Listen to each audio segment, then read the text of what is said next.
Anam Gul, and you're watching Duniya TV. On your screen today, breaking news. Iran has launched a fifth round of retaliatory missile strikes on Israel, bombarding Tel Aviv and Jerusalem with hundreds of missiles. Explosions rocked both cities, with flames and smoke filling the skies. Multiple buildings were destroyed or damaged. 4 Israelis were killed and over 7 injured, while many remain missing or trapped under the rubble. Thousands have taken shelter in underground bunkers.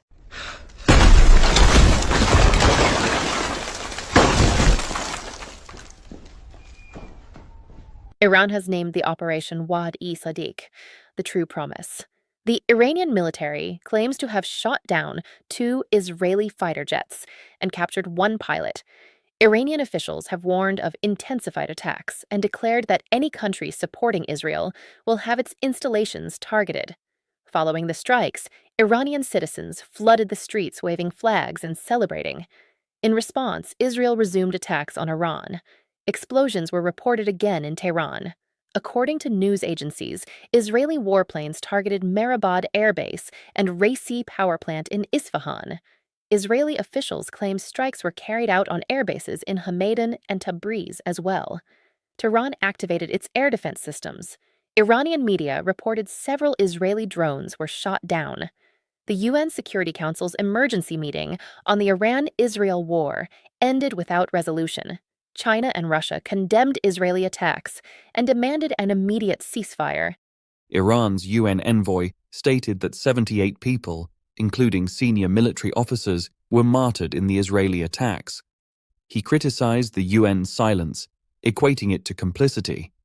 The Israeli envoy responded, claiming Iran now possesses enough material to build a nuclear bomb.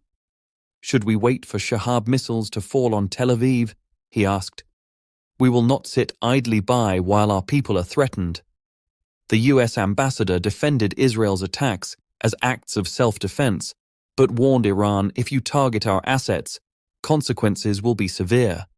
He also stated that Israel's actions violate the UN Charter, but so does Iran's aggression.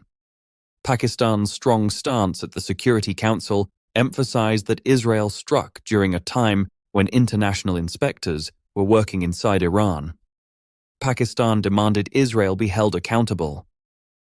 US Senator Bernie Sanders called Israel's attack illegal and warned the US must not be dragged into another war on Israel's behalf. Negotiations over Iran's nuclear program were ongoing when Israel launched the attack. Iranian officials accused Netanyahu of sabotaging the largest ceasefire talks and undermining US diplomacy. Duniya He TV, endangered thousands on your of screen, lives, the news they ends said. here, but The blood story of our continues. martyrs will not We go in brought the vain. truth to you. Stay informed with Duniya TV. Join us again tomorrow with more breaking updates only on Duniya TV, on your screen.